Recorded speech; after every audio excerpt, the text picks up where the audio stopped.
Entonces es un tema bastante complejo. Si en algún momento se cansan, realizan bastante. Entonces, cuando hablamos sobre golosinas, a ver, todos consumen carbohidratos, ¿verdad? Y las golosinas son nuestro dolor de cabeza para los odontólogos. ¿Por qué? Porque las golosinas tienden a ser ¿qué tipo de macronutrientes? Carbohidratos, azúcar, ¿verdad? Azúcar. ¿Y qué tipo de azúcar en particular son las que tenemos? Porque azúcar es amplio, ¿verdad? Hablamos de azúcar y tenemos carbohidratos. Disacáridos, ¿verdad? Disacáridos. Porque polisacáridos, estructuras complejas, no son afectados a bacterias, ¿verdad? Las bacterias, los humanos y las bacterias no pueden digerir un polisacárido muy grande. Pero ¿qué pueden digerir? ¿Qué buscan? ¿Qué les gusta? Los disacáridos y los monosacáridos. En particular, hay un disacárido de nuestro dolor de cabeza que encontramos en todas las golosinas, la sacarosa. Entonces, las golosinas van de la mano con sacarosa. Entonces, el problema aquí no es que se consuman golosinas, el problema es que tenemos que tener un adecuado control de salud bucodental, si no esas golosinas se convierten en un caldo de cultivo para las bacterias. ¿Recuerdan la triada de King's que vimos las primeras semanas? Hablamos de esta triada original cuando hablamos de la caries dental. La caries dental, primera vez que se describen las causas de etiología de la caries, un señor llamado Kismo, odontólogo, menciona que hay 3 factores en la triada. Los factores eran el huésped, la dieta, y el sustrato. Muy bien, entonces, y el sustrato y la dieta van de la mano, ¿verdad? Porque el sustrato y dieta es lo que uno come. Entonces, ¿cuáles eran los 3 componentes de la dieta? Era huésped, microorganismos y el sustrato, o dieta, porque tenemos que los sustratos vienen de la dieta. Del sustrato estamos hablando de qué son los restos que quedan en la boca después de que nos alimentamos. Hay sustratos que son cariogénicos y otros que no lo son. Si se me queda un pedazo de pollo, me fastidia, me incomoda, pero si es una proteína, las bacterias no pueden aprovecharlo. Sin embargo, ¿qué pasa cuando como tofu? Y el tofu se le queda en los espacios interproximales.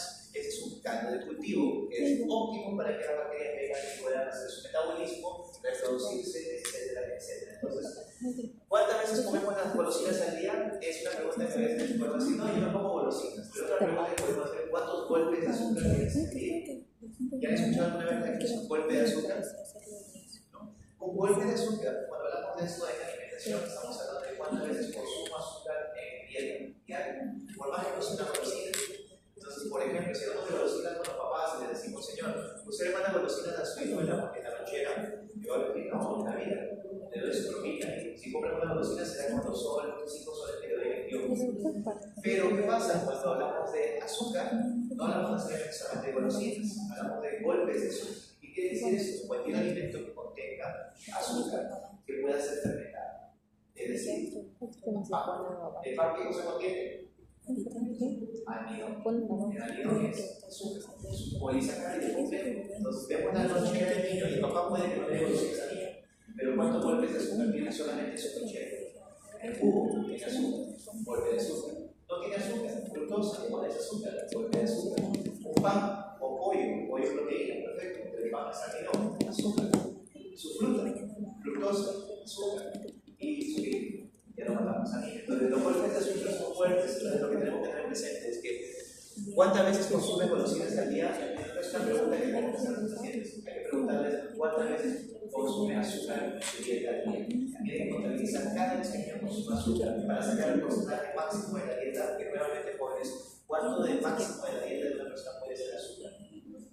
El 5 al 10% máximo de la dieta. 10% es el máximo. Entonces, si como adultos ustedes consumen 2.000 calorías, el máximo de azúcar que pueden consumir para ser saludables está en el límite, serían ¿cuántas calorías? 200 como máximo. Y van a revisar los etiquetados que 200 no están como puedes pensar, que es poco relativamente. Prácticamente en una sola comida pueden consumir estas 200 calorías y sobrepasarse. Ojo con eso. Entonces, hoy día vamos a entender mejor por qué la salida es tan importante, su bioquímica, cómo es que está compuesta, sus características. Y vamos a hablar sobre esos temas uno por uno, empezando con la definición. Muy bien. Entonces, ¿qué cosa es la salida? Hacia el rol es para la técnica. ¿Qué es la salida? Es una secreción. Es una secreción, ¿verdad? Exocrina o endocrina. Muy bien, ok. ¿Y qué más pueden decir al respecto? Que contiene características ¿Qué cosa es? Una secreción. ¿Qué más? Ok, muy bien, contiene enzimas, tiene componentes celulares, ¿sí? Varios componentes celulares. Pero principalmente, ¿de qué está compuesta la saliva? Agua. Agua. 98, 99% de la saliva. La mayoría, casi toda la saliva es agua, principalmente. Pero un 1% de la saliva es el componente celular, el componente de enzimas, proteínas, etcétera, de todo lo que ya conocemos, que son muchísimos compuestos. Que mencionar el bicarbonato, importantísimo, porque ¿qué sería el bicarbonato? Es un buffer, es un campo universal por excelencia, intra o extracelular. Recuerda el fosfato es el intracelular y el bicarbonato extracelular. Por eso en la boca estamos más o menos en medio extracelular. Bueno, estamos hablando del medio bucal. Muy bien, entonces la saliva entendemos que es un líquido, un fluido, que es producido por ciertas glándulas especializadas. ¿Cuáles glándulas son las principales que producen saliva? Tres principales, ¿verdad? Parótida, submaxilar y sublingual. Acuérdense en ese orden. Parótida, submaxilar, sublingual. ¿Por qué en ese orden? Porque de alguna forma es en orden de importancia o de la cantidad de saliva que produce. ¿Me entendés? Entonces, la que más produce, ¿cuál es? La parótida, por excelencia, el 60, el 75% de la saliva que se produce es de la parótida. Y esa tiene características, pero vamos a ver cada una por uno, digamos. Entonces, ¿qué cosa es la saliva? En su propia palabra recuerden esta definición, es una secreción principalmente fluida, ¿no? Líquida, compuesta por agua, y tiene una composición mínima de 1% de lo que son proteínas, electrolitos, enzimas, etc. Todo lo que ustedes ya han venido produciendo a lo largo de los últimos siglos. Muy bien. Y esa secreción glandular tiene una función que es de bañar constantemente, humectar, lubricar la mucosa, la cavidad oral, y también el volumen también puede variar. En fisiología, ¿recuerdan cuando les decíamos que era el volumen que producíamos al día? En fisio, ¿qué decíamos? Era un promedio. Un litro, es 0.7 litro. Este libro, es el que usamos de referencia del curso que está en la referencia bibliográficas, indica que va de 0.5 a 1 litro al día. Es un rango amplio. Entonces, 0.7 en promedio es lo que hablamos en fisio, muchas veces, 0.7 litros al día, 700 mililitros al día, lo que produce una persona sana, pero hay un rango siempre de la función. ¿Por qué? Porque la saliva no solamente se produce de forma diferente según la persona, es decir, que de una persona a otra hay diferencia de función. También hay cosas que estimulan la formación y producción de la saliva. Por ejemplo, ¿qué cosas estimulan que forme más saliva o que secrete más saliva? El apetito. Si tengo hambre, secreto y voy a producir y secretar más saliva. ¿Qué otras cosas? Solamente cuando tengo hambre. La masticación, el acto de masticar. Entonces, por ejemplo, masticar un chicle. El hecho de masticar produce más saliva. Entonces, por eso, por ahí va el tema de que dicen que algunos chicles que son libres de saliva, de azúcar, son buenos para la salud dental y nosotros recomiendan que uno mastique chicle. ¿Por qué? Porque no tiene azúcar. ¿Qué hace al estar masticando? Produce saliva de forma continua, porque hay diferencia entre la saliva espontánea o no provocada y estimulada durante la masticación. El volumen está haciendo doble durante la masticación, de la secreción de saliva. Muy bien, entonces tenemos claro que hay un promedio aquí de 0.5 a 1 litro al día, importante recordar eso. Características. Si hablamos de características, a veces características y funciones se usan como intercambiables. A ver, ¿qué características conocemos? Ya mencionamos algunos. Ya vieron el tal. Mencionen algunos, por favor. Ya mencionamos lubricación. Humecta la boca, definitivamente. pH, efecto tampón, regular el pH salival. Pero ¿qué más? Hay tantas cosas que por ejemplo, las enzimas. Entonces, el sustrato o esos detritos que quedaron en mi boca, si están pegados al diente, obviamente, por más que la saliva haga, no lo va a eliminar. Entonces, ¿quién va a entrar a trabajar ahí? ¿De qué enzima? La luminasa salival, por ejemplo. Y van a empezar a romper las uniones en estos sacarosas, estos disacáridos, para que puedan de alguna forma eliminar si se hace la limpieza o autolisis que nos permite. Entonces, tiene un montón de funciones. La primera función es limpieza. El hecho de que tengas producción de líquido, el mismo líquido que va produciendo, y que vas tragando o subiendo, va limpiando la superficie superficie de los dientes. Y la idea es que va eliminando o arrastrando, ¿qué cosa? Los restos de los alimentos que han consumido. Entonces, por más que uno no se cepille los dientes, el cuerpo humano está preparado para defenderse y manejar esta situación. Que obviamente la naturaleza de los animales no tiene uso de cepillo dental, y yo he escuchado mucho que hay que sirve la necesidad de odontólogos caninos, por ejemplo, o de otras especies, de otros animales, pero el temático en ese es muy puntual, que la boca de los seres humanos, el cepillarse es un plus, es una forma consciente de controlar las condiciones. Pero si no tuviera cepillo dental y no lo usara, el cuerpo ya está preparado para manejar el pH de la boca. ¿Y cómo? Con un cepillo natural. ¿Cuál es el cepillo natural? La lengua. La lengua. Que ustedes no lo hacen después de comer, a veces cuando antes de tomarse una foto, por lo menos, ¿no? Pasarse la lengua, verificar, validar que no hay ningún resto alimenticio que les haga pasar un mal momento. Entonces, el tema de limpieza o autoclisis, importantísimo. También se conocen como clearance. La solubilidad de sustancias que dan sabor a los alimentos. El sabor, ¿dónde se percibe? El gusto. En las papilas o los túbulos gustativos de la lengua. Sabemos que la lengua tiene ciertas zonas que detectan ciertos sabores, ¿correcto? Ahora, para que yo pueda sentir ese sabor, percibirlo, la saliva, ¿qué va a hacer? Va a servir como un solvente. ¿Recuerdan en química que era un soluble y solvente? ¿Verdad? Entonces, al entrar en contacto el alimento con la saliva, las moléculas que dan el sabor al gusto simplemente se disuelven en la saliva. Y es a través de la saliva que yo voy a captar el gusto, el sabor de la comida. Entonces, una persona que tiene xerostomía tendrá alteraciones en el gusto. Sí, definitivamente va a tener alteraciones. Formación del bolo alimenticio. Durante la masticación participa la saliva, sí, pero también participa en no solamente lubricar la mucosa, pero lubricar la comida. Los alimentos, a ver, ¿qué le gusta la cachita? Me encanta la cachita. Pero ¿qué necesito sí o sí? Y lo saben en los sitios. Algo de tomar. Sí o sí, yo no puedo intentar comer cachita sin algo.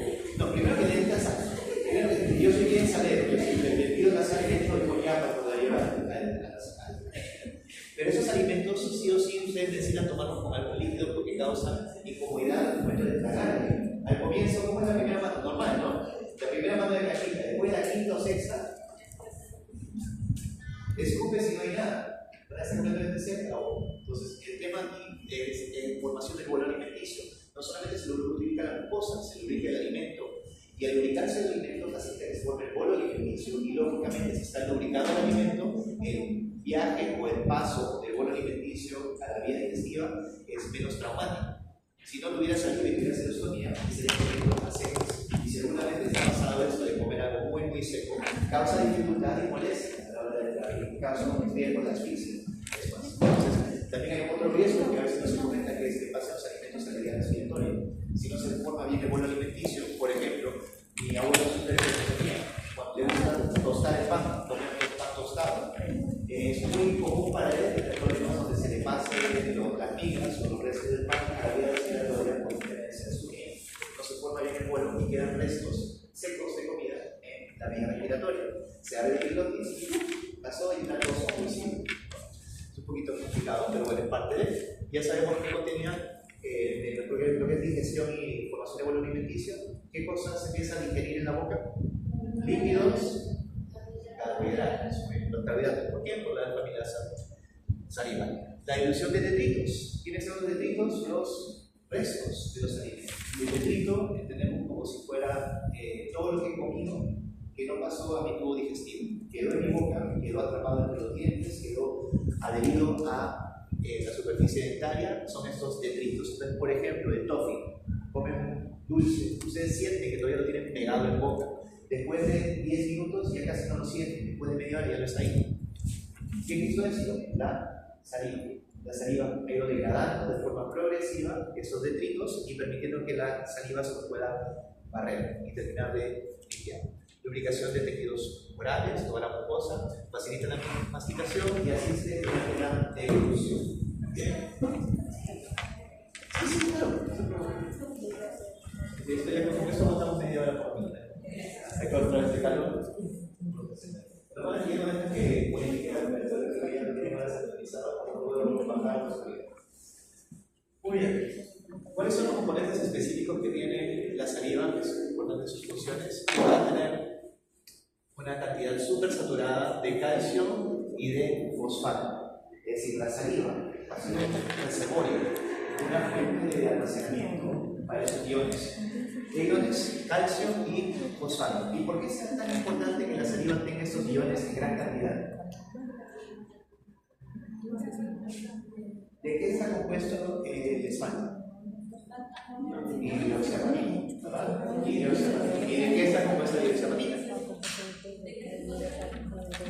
De fosfato, fósforo, calcio y también tiene flúor, correcto. Pero principalmente el fosfato tiene muchísimo que ver también con la renalización. Entonces, el hecho de que estén estos dos iones libres, ¿qué cosa le permite a la saliva?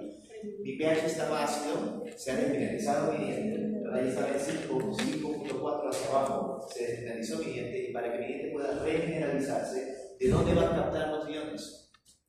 De la saliva. De la saliva. Entonces es muy importante que sirva como un reservorio.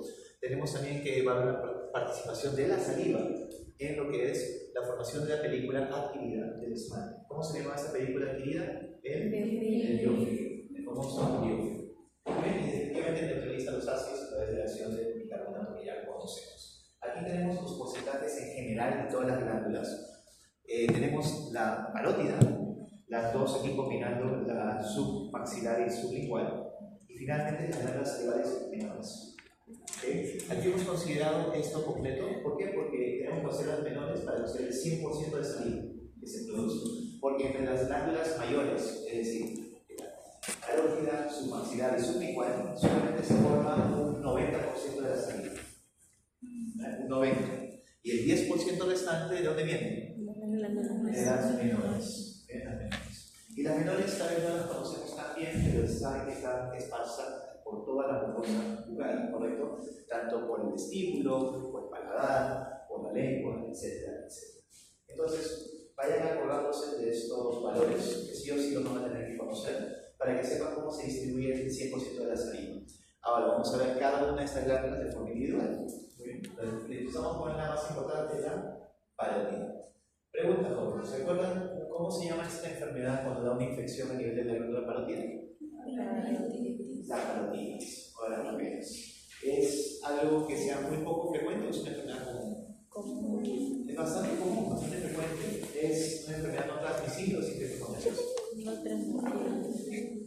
Sorprendentemente es contagiosa. Las paperas o la parotiditis está provocada por una infección, en este momento no recuerdo el organismo, pero sí, tiene una alta tasa de contagio. Por eso se le llamaba en las épocas muy antiguas una enfermedad de los enamorados, porque se transmitía a través del beso, el contacto con la saliva. Muy bien. En el caso de la glándula parótida, aquí la tenemos en su máxima expresión. ¿Cuál es su ubicación anatómica, joven? ¿Por dónde se encuentra la parótida? ¿Qué cosa recubre o protege la parótida? La rama ascendente de la mandíbula. ¿Qué tiene la anatomía? ¿La doctora Gustavo Martínez? Ahí no hay ninguna. ¿La doctora Gido? ¿Qué dice? Ok, la doctora Gido es una mujer, pero no sabe que se llama anatomía, pensé que se llama fisio. ¿Anatomía? Sí. Muy bien. Aquí, jóvenes, vemos cuál es la relación. La glándula parótida está por fuera de la rama ascendente de la mandíbula, ¿correcto? ¿Por debajo de qué músculo? El macetero. Y por debajo de el macetero, muela de Bichat, y hay otro músculo que está por debajo de la muela de Bichat, fusionador, me parece, y por ahí viene el conducto de esteno. Si recuerdan el conducto de esteno. Desde aquí estamos recordando un poquito lo que ya conocen, son las vistas del cansancio en anatomía de cabeza y cuello. Entonces tenemos aquí la glándula parótida, es la glándula más grande que produce la mayor cantidad de saliva. ¿Cuánto? Aproximadamente el 65% de toda la saliva. Pero esta saliva es diferente dependiendo de cuál es la glándula. La saliva que se produce en cada glándula va a variar en su composición. La glándula parótida es una secreción principalmente de qué tipo? Serosa, acuosa. ¿Qué quiere decir? ¿Qué cosa es?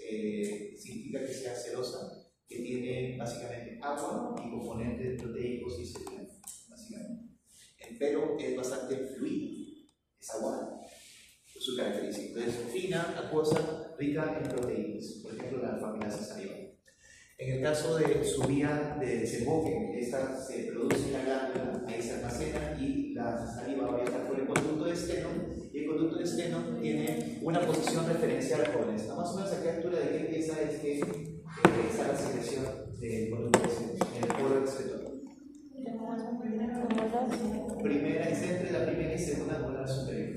Bien, de ambos lados, porque tenemos una glándula de ambos lados, son bilaterales, entonces tenemos un conducto de Stenov. ¿Y por qué es importante saber dónde está el conducto de Stenov? Si encontramos una inflamación a nivel de premolares, podría deberse a una lesión del conducto de Stenov. Es importante, ¿por qué? Porque nadie se vive de un accidente, pero un traumatismo, un golpe. Poco frecuente que nos mordamos en esa zona, porque el conducto de Stenov, el cuerpo es fascinante, el conducto de Stenov está justo a nivel del carro cruzado, no está por encima, entonces es bastante complicado que te muerdas a nivel de conducto de Stenov, pero un traumatismo, un golpe fuerte, podría bloquear la salida, y si se bloquea la salida del conducto, lógicamente va a haber un serio problema, inflamarse la glándula, es para cualquier glándula. Por ejemplo, ¿qué pasa cuando se obstruye la glándula salival menor? Mucoceles. Las mucoceles. Las famosas mucoceles. Según una pelotita que sienten en el vestíbulo, ¿no? En el labio superior e inferior, esas son las glándulas salivales menores que por un motivo u otro se ha obstruido el conducto excretor y se empiezan a inflamar. ¿Lo mismo le puede pasar a una glándula mayor? Sí, es menos frecuente, pero puede pasar y es importante que pueda diagnosticar si puede haber un dolor. Podría ser originado por esto, tiene que identificar haciendo la auscultación dónde está el conducto y justo está la inflamación a nivel de premolares, sospechamos de que el conducto externo está afectado de alguna forma. Muy bien. Entonces, para lo tiempo.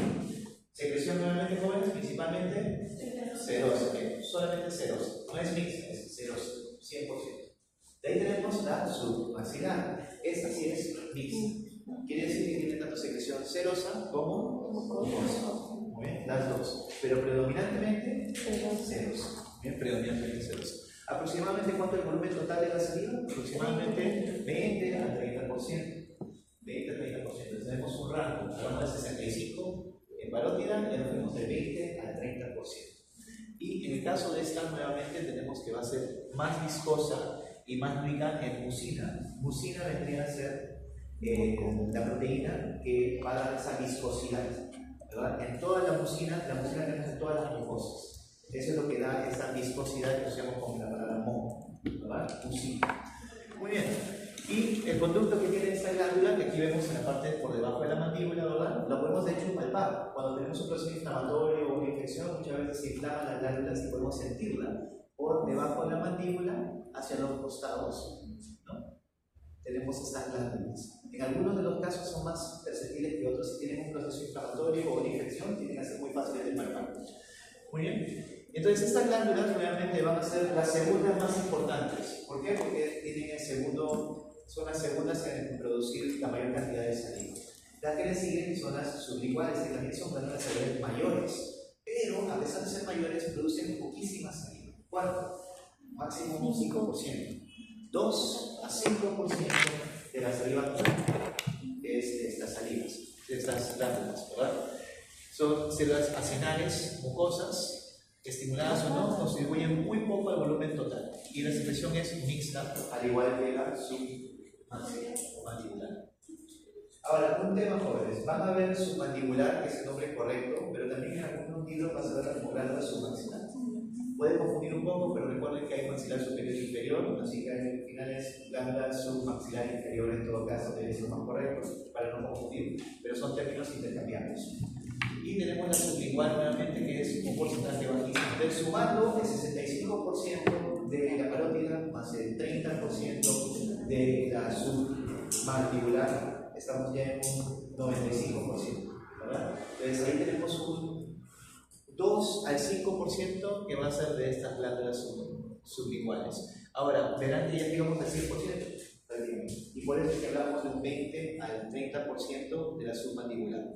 Porque esa diferencia o esa discrepancia de producción es lo que va a complementar lo que es la secreción de las glándulas menores. Bien. Las glándulas menores sabemos que están en toda la boca, pero también van a ser algunas de las glándulas menores, si están en una zona en particular, tienen unas características. Por ejemplo, las que tenemos en el paladar son especiales, las que tenemos en la lengua son especiales.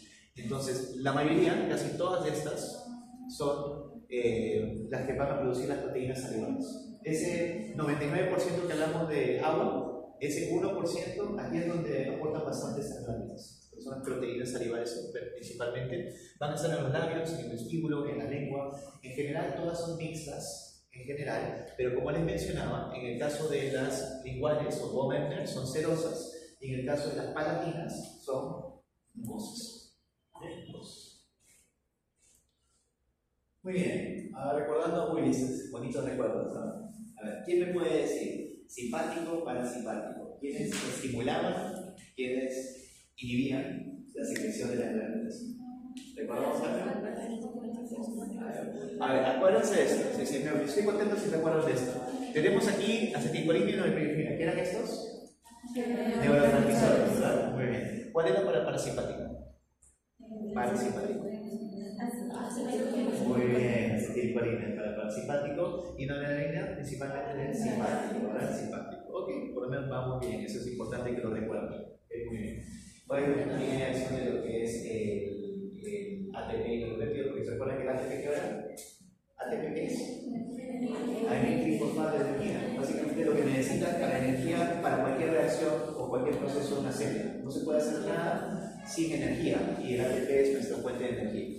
Entonces, tenemos aquí una forma muy simplificada, no es oficio, no se preocupe, pero se tiene que saber qué sistema hace qué. Entonces, en el caso de flujo salival, tenemos que el parasimpático tiene un principal control de las glándulas salivales, ese es el que está a cargo de regular su secreción principalmente. La saliva acuosa y este va a dar un mayor flujo y relativamente menor cantidad de proteínas, porque normalmente la saliva acuosa no contiene muchas proteínas. Después tenemos en el simpático, cuando este se activa va a haber menor flujo, ¿verdad? Saliva va a ser más viscosa en la producción y cómo se activan estas glándulas y va a haber una mayor cantidad de proteínas en esta secreción. Es decir, se activa uno y va a variar la calidad de la saliva producida. Bien, más que uno inhiba al otro. ¿Bien para entender? No es como hemos visto en el parasimpático y simpático de fisiología, donde normalmente era uno contrae y el otro relaja. ¿Verdad? En este caso, ambos van a estimular las glándulas salivales, pero van a estimular diferentes tipos de células, ácidos serosos o rugosos. Muy bien, ¿qué cosas afectan nuestra secreción salival? Varias cosas, ya mencionaron ustedes algunas, como por ejemplo el apetito. Si yo tengo hambre, normalmente empiezo a producir más saliva, pero no es solamente eso, por ejemplo, huele algo rico, ¿no? Díganme sí o no, ¿se empieza a ligar la bola? Sí, pero si tienen hambre, normalmente se activan mucho más en glándula, el sentido olfactorio y el gusto están íntimamente relacionados, tanto el olfato como el gusto. Entonces, hay una producción, una estimulación de estas glándulas. Saliva sin estímulo, tenemos lo que es secreción salival basal, es decir, en un momento de reposo, si no estamos masticando, tenemos una cantidad de saliva que producimos de forma normal, y tenemos la saliva estimulada, que es en el caso de masticación, pero también puede ser estimulada por factores psicológicos, por ejemplo, en un estado de estrés, ansiedad, depresión.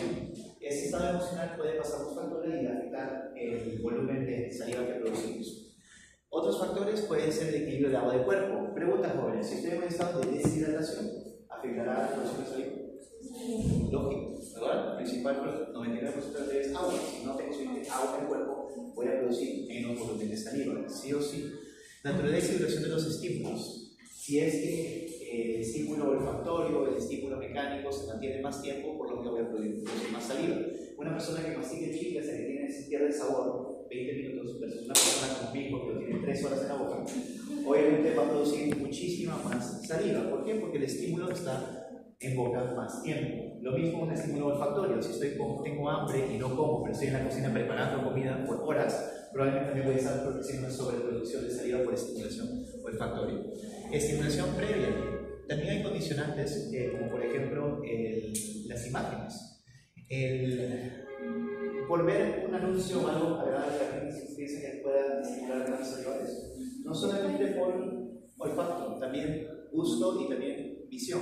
Si yo veo algo que se ve apetitoso y también se empiezan a producir estimulación previa, es decir, en mi caso ya había estado estimulada previamente por algún otro tipo de estímulo, En el caso del tamaño de la glándula es hipertrófica, es decir, tiene una glándula más grande de lo normal, o hipotrófica, más pequeña de lo normal, también la cantidad de producción va a ser alterada.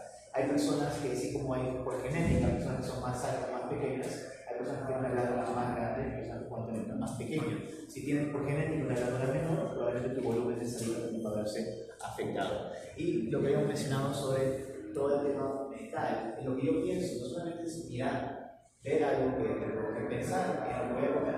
Ya sé que en casa me está esperando mi lomo saltado y empiezo a imaginarme el lomo saltado y empiezo a salivar con el tema de pensar solamente, no necesariamente es un estímulo directo, hasta por la imaginación podemos estimular la salivación. Muy bien, ahora sí vamos a la bioquímica. Eso va a ser muy resumido en este momento, pero primero las funciones principales. Funciones relacionadas al desarrollo de lesiones fetales. Hay 5 funciones: clearance, antimicrobiana, tapón, por la seguridad de iones y formación de la película de Tigre. Bien, vamos a ver cada uno de estos. Clearance. ¿Qué es clearance? Como les había adelantado, es básicamente la remoción de los detritos o desechos de la boca por la acción de la saliva, un barrido fecal, ¿no? Es la capacidad de limpieza. Depende de 2 cosas: velocidad de flujo y volumen total de toxinas o de proteínas que promueven el clearance de bacterias. Clearance es como decir eliminación. Clearance y eliminación. La palabra clearance está en el piso en algún momento cuando hacen un remate, cuando hacen una cierrapuertas. Esa es la palabra en inglés, clearance, que es decir, para deshacerte de todo. Y básicamente lo que hace la saliva es deshacerte de lo que tienes en boca, que sea el resto de comida o las bacterias patogénicas. Hay saliva no estimulada y estimulada, y ambas tienen la función de clearance.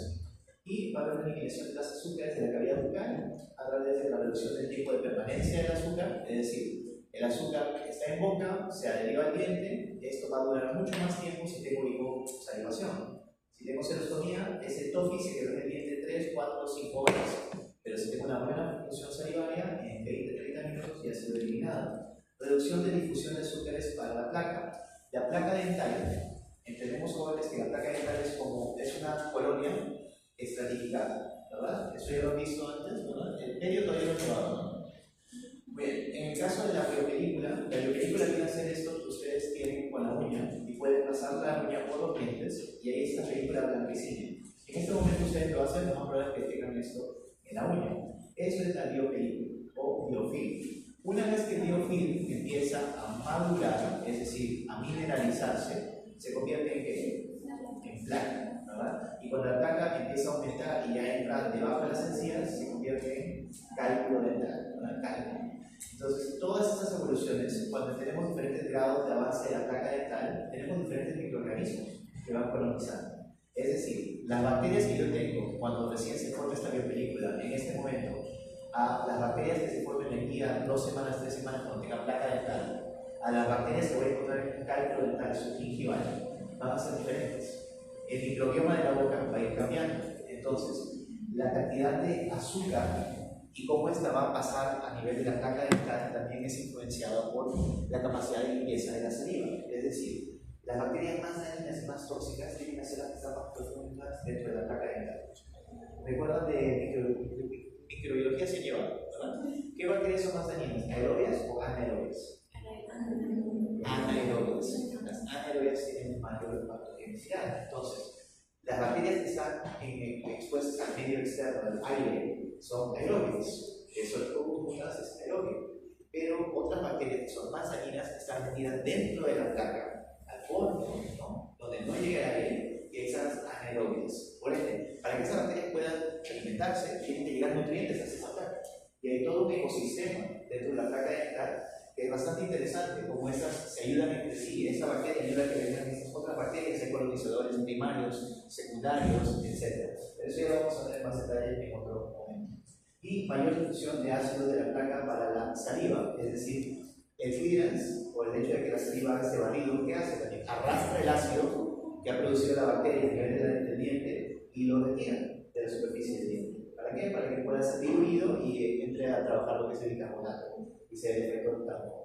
Segunda función antimicrobiana. Más que antimicrobiana, bacteriostática. Y ya se había comentado un poco de eso, ¿verdad? saliva va a tener algunas inmunoglobulinas. Por ejemplo, ¿qué inmunoglobulina va a tener? A, principalmente, pero también hay otras, después de la M también en menor proporción. Ahora, son 5, pero principalmente en el caso de la específica que tenemos es la A. Y es importante recordar de que la microbiota en la boca siempre va a estar ahí. Recuerden que ¿qué cosa es la caries dental? En una palabra, una disbiosis, ¿verdad? Disbiosis. Es lo que es un desequilibrio. Se perdió el equilibrio, tenemos una disbiosis. Y en esta disbiosis lo que ha pasado es que la microbiota corporal se ha salido de control. Entonces la saliva me va a ayudar a mantenerla en control. ¿Cómo? A través de hemoglobina A, a través de inmunidad no específica como la lactoferrina, que va a secuestrar el hierro. Y al secuestrar el hierro, ¿qué cosa? Se lo quita a la bacteria para no poder hacer su metabolismo. Entonces es como la mata de hambre a la pobre bacteria. Pero es la idea. La lisosima va a causar, ¿qué cosa? Una ruptura de la pared celular de las bacterias. De lisis, ¿recuerdan lisosimas? Lisosimas. ¿Qué más? Tenemos las peroxidasas, que van a hacer la conversión de los productos metabólicos y los desechos que han producido las bacterias en productos de menor toxicidad. Toman algo que era muy dañino y súper tóxico, y sigue siendo tóxico, pero menos dañino. Entonces ya mitiga el impacto del daño causado. La histatina, que es antifúngico, importante para controlar ¿qué tenemos en la boca? Normalmente, ¿qué ojo? La carne de albicans, por ejemplo, nos ayuda a controlar. Y finalmente las hemoglobinas secretoras de defensa. Todo eso son componentes de la saliva que facilitan su acción antimicrobiana. Función tampón o buffer. Escuchamos mucho la palabra buffer. Buffer significa tampón, buffer es la palabra en inglés, simplemente. Entonces, tenemos aquí el efecto tampón y aquí tenemos lo que es la acumulación a través del tampón fosfato. Miren que también es un tampón importante y se encuentra en la saliva, ¿sí? Pero el que tenemos en mayor cantidad, ¿cuál es? El bicarbonato. Muy bien. Y es a través de esta reacción bioquímica donde se va a dar justamente este proceso de amortiguación del ácido en la saliva. Recuerden que el ácido o el pH se determina por qué? Por la concentración de hidrogenión. El ion hidrógeno, H+. Mientras más hidrogenión hay en la saliva o en cualquier sustancia líquida, ¿qué pasa? Mayor concentración, menor pH. Entonces es una relación indirecta, ¿verdad? Es una proporción indirecta, en el sentido de que aumenta la concentración de hidrogenión y baja el pH. Muy bien. El reservorio de iones, cuarta función, es un lugar donde se van a almacenar los iones libres. Al momento en que el pH baja y empiezo a perder iones del esmalte, ahí está la saliva, pero no se pierden, se quedan ahí en la saliva y se mantienen ahí como un reservorio. Por eso es que estas curvas de desmineralización y remineralización se pueden dar de forma natural sin que yo haga nada, porque ya está ahí el reservorio. Por más que no use flúor, por más que no coma algo con flúor, el flúor está ahí, el calcio está ahí, el fosfato está ahí. Muy bien. Entonces, la saliva va a tener esta cantidad como un reservorio y va a haber también proteínas ricas en prolina, como estaterinas y la histatina, que hemos mencionado que van a ayudar a mantener en óptimas condiciones los tejidos duros. Después tenemos lo que es contribución en la formación de la biopelícula. Para que se forme la biopelícula o la placa, el biofilm, la saliva participa. ¿Por qué? Porque durante alguno de los procesos de, digamos, degradación de los sustratos, también va a producir algunos compuestos que van a favorecer la adhesión bacteriana. Por ejemplo, el glucano. El glucano va a favorecer que las bacterias puedan anclarse o agarrarse, pegarse a la superficie de los dientes. Entonces, entendemos qué cosa es la película adquirida, para que tengamos la definición clara. El biofilm o película adquirida es... ¿me pueden leer por favor la definición? Camada amorfa celular cargada negativamente que se deposita sobre una superficie dental. Muy bien. Es una película acelular. ¿Notan esto? Acelular. Muy bien. Entonces, ¿hay microorganismos aquí? Todavía no. Este es de las salivas. Se forma una capa sobre la superficie de los dientes. Hay alimento, está la saliva. Y de ahí, ¿qué cosas van a empezar a actuar? Van a empezar a actuar una serie de diferentes proteínas, moléculas dentro de la saliva que van a empezar a romper los alimentos que han quedado en boca, van a empezar a pelearse con las bacterias.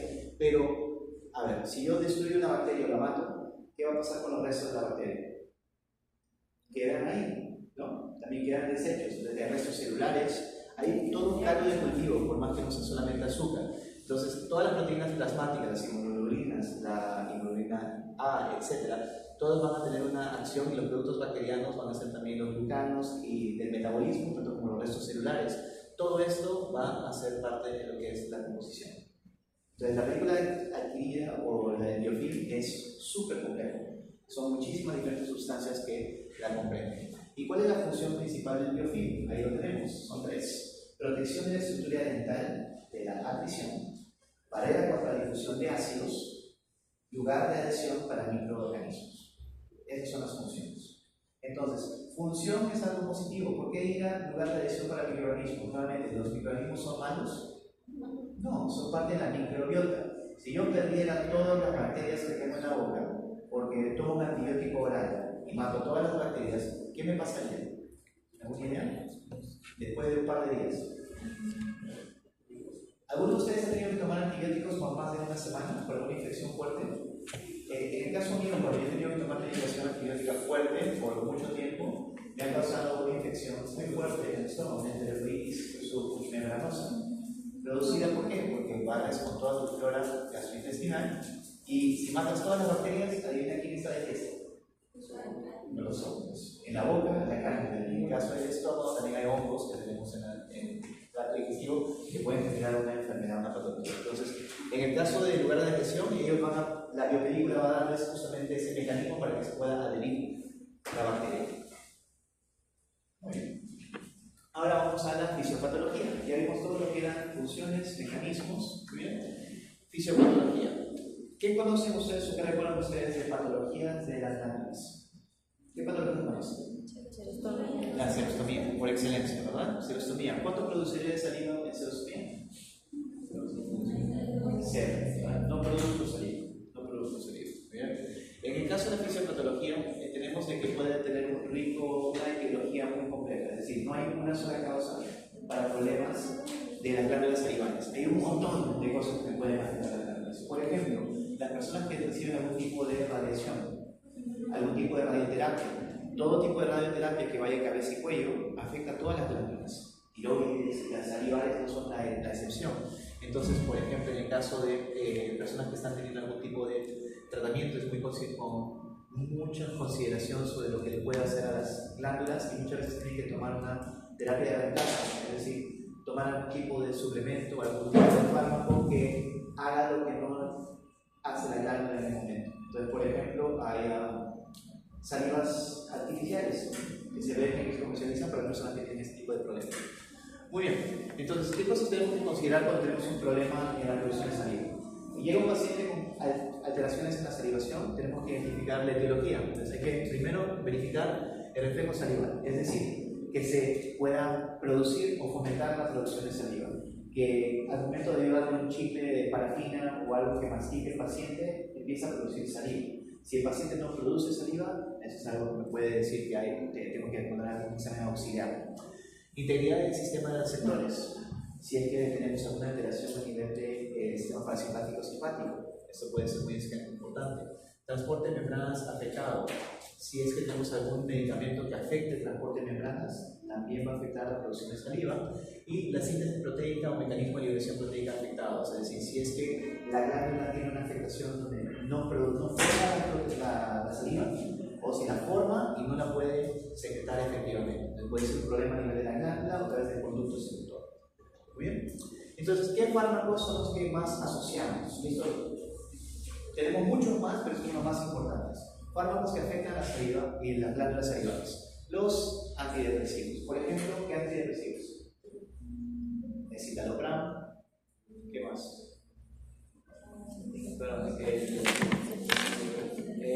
Hay uno que más se receta para depresión.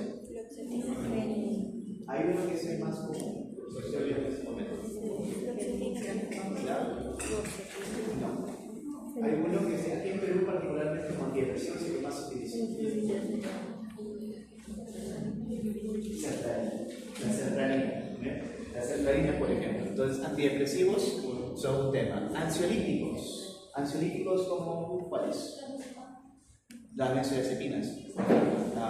Alcosalam, diazepam, clonazepam, diazepam, todos los panos, benzodiazepinas. ¿Qué más? Antihipertensivos, por ejemplo, el captopril, los sartán, los sartán. diuréticos.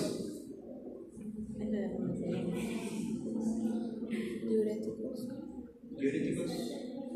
¿Algunos que conozcan? ¿Cómo diuréticos? Antirreflujo sí conocen. ¿Antirreflujo cuál sería? Antirreflujo. ¿El omeprazol? También produce serotonina. Aquí no está considerado porque no es tan fuerte como los antihistamínicos, por ejemplo, clorofenadina, por ejemplo. En el caso de esos son algunos ejemplos, son algunos, pero no son todos. Hay muchísimo más. Esto es para temas didácticos porque tampoco quiero ser malo, porque los anticolinérgicos, que son para enfermedades de Parkinson, por ejemplo, también los anticonvulsivantes, o por ejemplo la carbamazepina, también lo producen en cierta cantidad. Entonces, muchísimos medicamentos que tomamos producen alteraciones de las glándulas salivales. Muchísimos. Muy bien, entonces, ¿cuáles son las enfermedades más comunes que afectan las glándulas? Tenemos el síndrome de Sjögren. Todos creo que ya lo han escuchado en algún momento, han visto su seminario en inicio, me parece, con este tema, entonces ya lo han manejado. La fibrosis quística. ¿Conocemos la fibrosis quística? Entendemos el concepto de fibrosis, ¿verdad? Una fibrosis, por ejemplo, fibrosis pulmonar. Si algo se fibrosa, ¿qué pasa con ese tejido especializado? Se vuelve tejido de fibra colágena, es decir, se reemplazan las células colágeno en tejidos especializadas por fibroblastos, básicamente. Es una fibrosis es cuando tienes cualquier tejido especializado, puede ser el pulmón, puede ser un vaso sanguíneo. Si hay una fibrosis, se reemplazan las células especializadas por células de colágeno, fibroblastos. Entonces pierde la función del tejido, ya no tiene esa función. Si hay una fibrosis quística y la fibrosis se da a nivel de las glándulas, esas glándulas ya pierden sus acinos y ya no tienen producción de saliva, por lógica, si no la forman, no la pueden secretar. Parálisis de Bell y radioterapia. La radioterapia viene a ser muy relacionada con problemas de serostomía y hipofusión salivar. En general, personas de la tercera edad, adultos mayores, todo el cuerpo humano se va degenerando, las articulaciones, el tono muscular. Ustedes seguramente han visto y tienen la suerte de tener sus abuelos en casa, de cómo eran sus abuelos cuando eran niños y cómo están después de 10, 15 años. El tono muscular se pierde, la altura. Uno dice que se achican los abuelitos. ¿Se achican los abuelitos? No es que se achiquen, es que ¿qué les pasa? Se joroban, sí, pero ¿qué? ¿Dónde pierden diámetro? Altura. En las vértebras. El cartílago que está en las vértebras se va perdiendo. Y muchas veces se desgasta de tal forma no homogénea, se desgasta más hacia adelante, entonces la persona empieza a encorvarse. Entonces, todo en el cuerpo empieza a degenerarse y las glándulas no son la excepción, tanto la lengua como el gusto, etc. También hay una mayor prevalencia, no solamente porque se han degenerado y han perdido esa función, estos acinos en las glándulas, también es por un tema de que los abuelitos consumen una gran cantidad de fármacos. Entonces, es muy probable que su abuelito o abuelita tome alguno de estos, si no más de uno de los dos grupos. Entonces, serios problemas de salivación.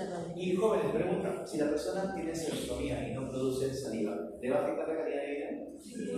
Sí, definitivamente. Va a afectar con frecuencia con el consumo de alimentos, va a afectar qué cosas come, va a afectar la alimentación en general y la calidad de vida en el sentido de que la persona también pierde el vaso de gasto, se pierde las ganas de comer, el apetito, yo no sé si ustedes, pero yo disfruto mucho de comer.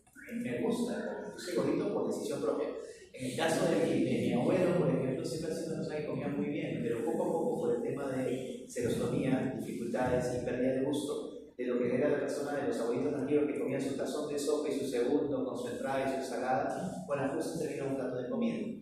Y eso también tiene mucho que ver con el tema de la serostomía, porque ahora que he estado usando la saliva de reemplazo y algunos sprays que fomentan, he estado comiendo mucho mejor. Muy bien, la cantidad de secreción salivar es muy importante saber que el flujo salivar normal tiene que mantenerse dentro de los rangos normales, hemos dicho más o menos hasta medio litro a un litro al día. ¿Por qué? Porque si no tenemos esta producción de saliva, no vamos a tener liquidez salivar, no vamos a tener dilución de las sustancias introducidas, de la sacarosa, no vamos a tener el flúor en la boca, porque recuerden que el flúor también está en la saliva, así como el calcio, etc. Y es muy importante tener presente la composición de estas. La tasa de limpieza afectada por cada uno de estos va a variar, es decir, el flujo salival va a ser determinante para que haya una alta tasa de limpieza. El volumen en boca antes y después de la dilución, mayor flujo, mayor limpieza, es una relación directa, lógica, y a mayor concentración de estas proteínas que hemos mencionado, pero mayor concentración de azúcar en la saliva, va a haber un mayor flujo de saliva y una más rápida tasa de limpieza dental. Entonces, el azúcar en fondo va a provocar que justamente la secreción de saliva sea mayor y también que estas proteínas también se secreten en mayor cantidad. En el caso de una hipofunción estamos hablando que está produciendo menos, ¿verdad? ¿Menos de cuánto al día? Menos de media libra. Menos de media libra estamos en una hipofunción. Producimos 0, estamos en 0. Entonces, en el caso de hiposalivación, tenemos una reducción del flujo salival y serostomía, y ya estamos yéndonos al extremo, ¿bien? Donde ya se ha detenido la producción. Serostomía es una enfermedad donde tienes una sequedad en la boca donde llevas a fracturas en la mucosa. Es decir, es una enfermedad que afecta la calidad de vida de las personas de una forma muy marcada, involucra daños en la cavidad oral y en la calidad de vida sí o sí del paciente.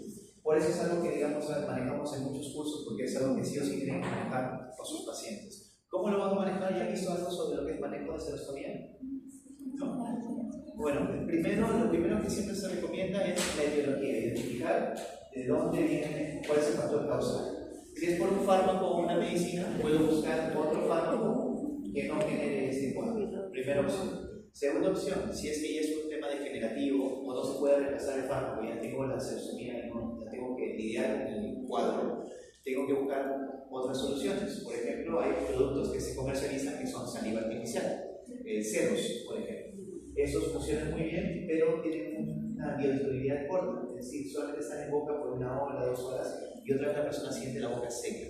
Entonces puede ayudar mucho para qué, para a la hora de comer, alimentarse, antes de comer, se utiliza esta saliva, pero igual la calidad de vida no mejora al 100%.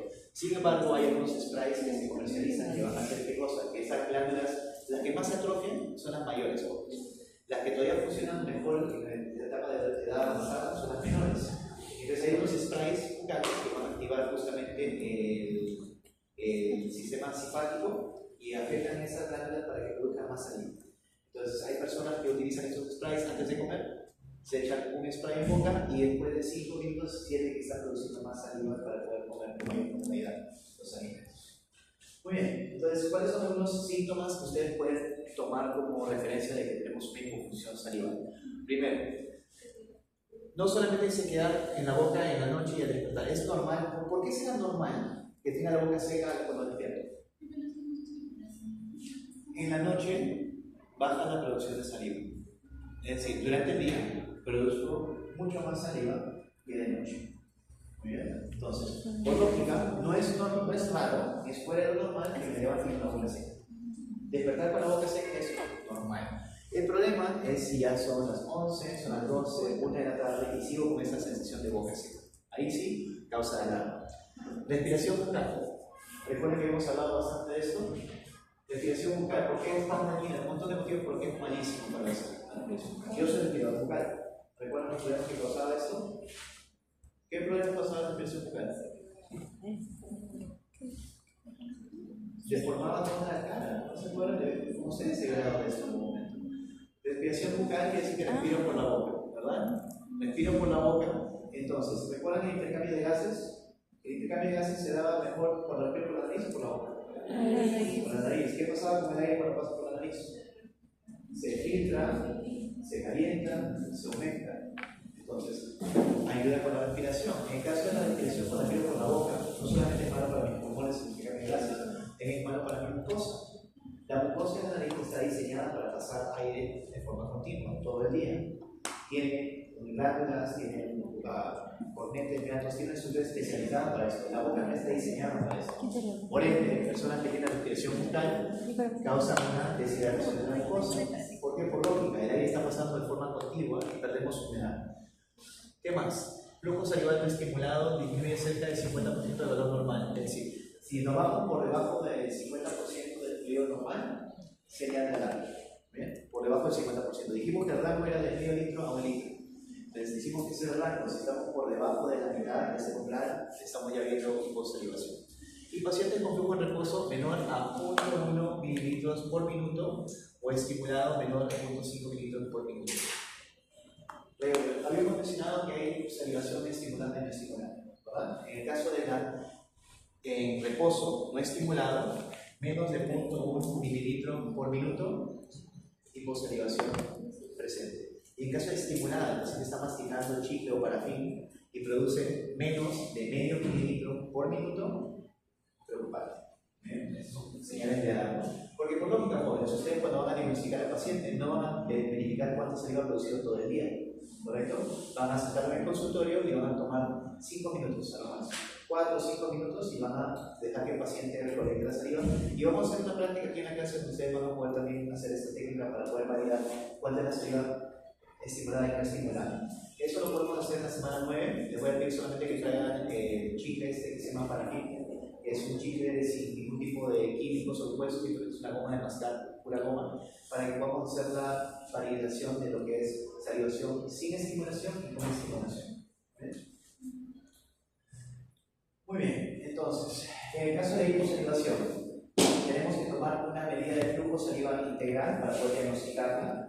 Hay una serie de enfermedades crónicas que pueden generar esta, entonces si vemos que hay hiposalivación y no hay un diagnóstico subyacente, tenemos que empezar a pedir exámenes auxiliares para ver cuál es la etiología. Hay que identificar si el paciente está tomando algún medicamento que podría ser el que está causando esto.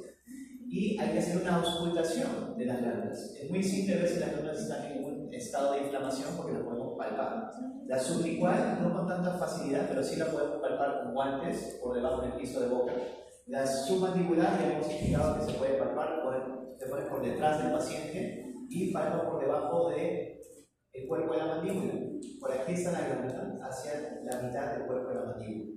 Si no la palpan es buena hora, pero es muy posible que la puedan sentir. Yo en este momento puedo sentir las tienes. Aquí. Aquí están las glándulas. Del ángulo, donde está el ángulo, ligeramente hacia adelante. Empiezan a palpar y van a sentir un pequeño bulto, muy posiblemente. Pero tienen que poner un poquito de fuerza, no se hagan una lesión, que si lo ponen encimita no lo sienten, tienen que palpar. ¿Ya han hecho alguna auscultación alguna vez? Si en algún momento han visto a un familiar que le haga, por ejemplo, una auscultación de lesiones o cáncer de mama, no es así, es mucho más invasivo y lo que son las glándulas son delicadas. Se auscultan muy fuerte y pueden lesionar. No pueden lesionar así o sí. Muy bien. Y el test de fricción de mucosa, que también lo vamos a ver con la hora de práctica de circulación. Entonces, ¿cuáles son las características de la hipoxialia? Hiposalivación es un sinónimo de hipoxialia. Hipoxialia. ¿Qué características tenemos? Vemos la boca del paciente y la mucosa se ve pálida, es decir, no hay brillo, está poco humectada. La saliva es espesa, le decimos al paciente que escuma y hace un poco de espuma. Vemos espuma, hay saliva, pero es espumosa, hiposalivación. Serostomía más frecuentemente está relacionada a la hiposalivación cuando tienes un dolor ya marcado que en el paladar, pero normalmente serostomía es un grado de diagnóstico donde ya lleva un tratamiento mucho más complejo, que tenemos que ir pensando hacia lo que es suspensión de los fármacos que se toman en el paciente. Ahora, ¿cuáles son algunas causas? Ya hemos mencionado estas, a ver, ustedes digan cuáles son. Primero, medicamentos. Medicación de efecto colateral. ¿Cuáles medicamentos? Antidepresivos, diuréticos, ansiolíticos. Ok, escuché por ahí, ok, por favor. Antidepresivos, antidiuréticos, antihipertensivos, ansiolíticos. ¿Saben que eso estamos bien, por lo menos? Porque les voy a preguntar, mencionen 4 o 5 ejemplos de fármacos. Preferiría que mencionen con un ejemplo de cada tipo. Por eso se como un ejemplo. ¿Cuál es el más común? De los antihipertensivos, el captopril, el tratán. Son los más comunes, ¿verdad? Entonces piensen el más común. Opioides, el más común que usamos en odontología. ¿Cómo? ¿Usamos morfina en odontología? No, pero hay una pastilla que sí necesitamos un montón que es el tramador, muy fuerte, es opiáceo, pero lo estamos bastante. Entonces, eso no lo había profesionalizado, pero también los opiáceos también generan serostomía. Muy bien, enfermedades autoinmunes como el síndrome de Sjögren, artritis reumatoide, sarcoidosis, lupus. ¿Lupus se acuerdan también? Todas estas enfermedades autoinmunes también pueden tener un efecto secundario colateral sobre las glándulas salivales. El VIH. menopausia, el cambio hormonal que se da en las damas en particular, en esta etapa entre los 40 y 50 años, también genera que haya una disminución en la producción de ácidos salivarios. Disturbios en la alimentación, si es que tengo un estado de deshidratación, nuevamente va a afectar mi función salival. La diabetes tipo 1, ¿por qué la diabetes tipo 1 está relacionada con la disfunción salival? ¿Alguna idea? ¿Qué cosa es la diabetes tipo 1? Cuando no produce la insulina. Entonces, ¿cuál es la consecuencia de no producir insulina? Alta glucosa. Entonces, tengo una alta concentración de glucosa en sangre. Por ende, solamente en mi sangre, en todos los líquidos. Es en todos los líquidos. Entonces, todos los líquidos internos están altos en glucosa. Y eso hace que la sangre sea más espesa, ¿o no? Más viscosa. Lo mismo pasa a nivel de la saliva. Pues personas que tienen diabetes tipo 1 van a tener una saliva más viscosa, van a tener mayor dificultad para formar la saliva, o como mencionamos, el nivel de glicemia en individuos del cuerpo. Y los cálculos de las glándulas salivales. ¿Saben qué es un cálculo, verdad? ¿Qué es un cálculo? Es una clasificación dentro de un tejido de una glándula. Según los cálculos en muchos diferentes órganos, por ejemplo, en los riñones hay cálculos en la glándula biliar, hay cálculos que son comunes, pero el problema es este: conforme crece el cálculo, va comprimiendo los tejidos circundantes y va robando el espacio, digamos, donde están las células funcionales. Entonces, si tenemos cálculos, pueden estos ocupar espacio donde quitan el tejido especializado y también pueden construir los productos por los cuales se secretan los fluidos de las glándulas. Bueno, ahora sí, estamos terminando. Lo que es la composición de la saliva de los componentes orgánicos e inorgánicos. Aquí lo tenemos tabulizado. Los inorgánicos, principalmente, ¿qué contenemos? Y el ion hidrógeno. ¿Bien? Inorgánico. Calcio, flúor y fosfato inorgánico.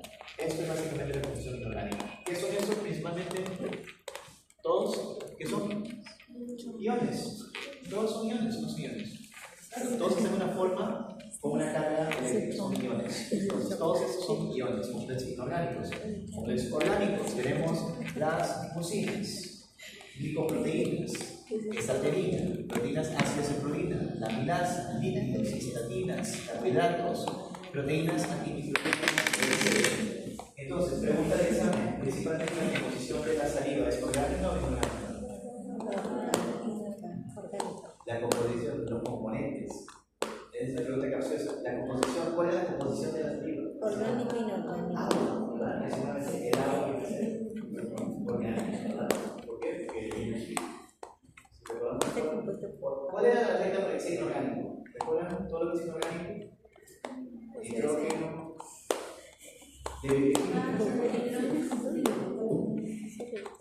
Vamos a tener que repasar químico un poquito. Pero ahí vamos. Muy bien. Calidad tampón. Ya, elementos relacionados con calidad tampón, sabemos que está relacionado a lo que es la capacidad de amortiguación de la saliva, principalmente el efecto buffer de bicarbonato principalmente. La importancia de la saliva como mecanismo de relación ácido-base está dada por su habilidad de controlar las caídas de pH y de su calificación bacteriana. Pregunta de examen, creo que la tiene bastante clara. En la formación de la película querida, ¿cómo participaba la saliva? En la formación de la película.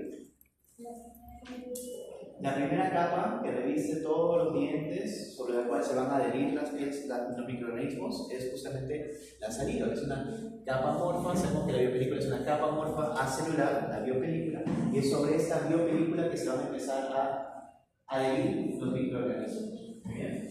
¿Cuál es la composición nuevamente de la biopelícula? Composición variada, ¿verdad? Tenemos proteínas salivares, proteínas plasmáticas y productos bacterianos. Bien. Función de la biopelícula, ya la habíamos visto.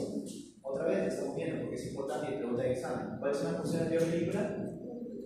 Protege la estructura dental de la presión, barrera contra la dilución de ácidos y lugar de adhesión, ahí está en portuñón, lugar de adhesión de las bacterias, de los microorganismos. Y aquí tenemos una imagen representativa que no les voy a entrar en mucho detalle, pero básicamente estamos viendo aquí qué cosa. Esto viene a ser qué cosa. Este es el diente, ¿verdad? Y aquí tenemos lo que es la capa de hidratación, que vendría a ser la saliva que se ha herido, esta biopelícula original. Y aquí tenemos el calcio que está fluido, y sobre esto, sobre esta biopelícula, se van a empezar a formar estos, digamos, sitios de acople, que van a estar dados por algunos compuestos, por ejemplo el glucano, a través del metabolismo de la glucosa, se produce un subproducto que es el glucano, y eso favorece que en esos puntos se puedan unir las bacterias. Y tenemos los polinizadores iniciales o primarios. Los primeros en formar la placa bacteriana. Y después va a empezar a haber una secuencia de colonización, y van a venir otros microorganismos que se van a ir uniendo ya en el ambiente, pero se van a unir a la placa o a los demás microorganismos. Y eso ya lo vamos a ver más detalle la próxima semana. Muy bien, jóvenes. Ahora sí, tenemos una tarea. Muy bien, vamos a dejar una pequeña tarea. No la vamos a hacer en este momento, la pueden hacer en grupos, no hay ningún problema. Tenemos dividido el grupo para seminarios. ¿Sí, verdad? ¿De cuántos son los grupos de seminarios? ¿De 3 personas? Perfecto, podríamos usar los mismos grupos de seminarios para esta pequeña tarea. Es muy breve, simplemente ¿qué tenemos que hacer? Vamos a ver 3 casos clínicos, les voy a cargar en Canvas 3 casos, caso 1, caso 2, caso 3. Y en caso 1, por ejemplo, va a decir que paciente adulto de 60 años de edad que tiene tratamiento de cáncer y está recibiendo radiación. Y básicamente que lo que tiene que expresar en el caso es simplemente inferir cómo va a verse afectada el flujo salival o la calidad de la saliva de esta persona según el cuadro clínico que se presenta. ¿Me puede entender? Según lo que hemos visto, si toma este fármaco, si tiene esta enfermedad, si tiene este cuadro, cómo se vería afectada las salivas. Nada más. Entonces, en el campo está cargado los 3 casos clínicos y cada grupo carga una sola respuesta. El caso clínico con el nombre de todos los integrantes, por favor, en la primera hoja. Y simplemente me van a decir cuáles son las consideraciones o los efectos que esperarían encontrar en las glándulas salivales en este tipo de pacientes. ¿Estamos? Muy bien. Ahora, jóvenes, la próxima semana que tenemos los seminarios, semana 7. Les había indicado que el día de hoy podemos empezar con los seminarios, pero no de forma obligatoria, porque la semana pasada no les di la indicación y no quería estresarlos, pero es importante que si alguien lo tiene listo el día de hoy, podemos empezar. ¿Por qué? Porque la próxima semana me preocupa que no se hace tiempo. Ahora, tenemos una bajo la manga. ¿Cuál es nuestro bajo la manga? Nos queda una recuperación. ¿Verdad? Entonces, lo que yo pienso es lo siguiente. La próxima semana hacemos los seminarios. Si nos falta el tiempo, entonces quien no puede exponer, podríamos hacer la recuperación, que igual tenemos que hacer una el domingo de esa semana. ¿Ya? Y expone quien haya faltado. Pero lógicamente, jóvenes, la idea, la meta es que todos se expongan en clase. Entonces, les pido que la próxima semana lleguemos puntuales con el material listo. Y voy a crear 2 carpetas en la semana 7. En la semana 7 voy a poner una carpeta que va a ser para que suban su tarea, la que estamos haciendo ahora, que es bien simple, bien rápido. Y eso va a ser cartas, ¿sí? Para que lo suban. Va a ser 3 casitos clínicos y va a haber una carpeta para que ustedes suban su PowerPoint, su PDF. Y va a haber una carpeta en la semana 7 para que ustedes suban sus diapositivas. Entonces, esa carpeta va a estar habilitada hasta el día de clase, es decir, hasta el próximo viernes al mediodía va a ser habilitada la carpeta. Para que lo suban antes de clase, por favor, subanlo antes de clase directamente de Canvas con sus seminarios y no para perder tiempo abriendo diapositivas de su WhatsApp, de su Canvas, etc.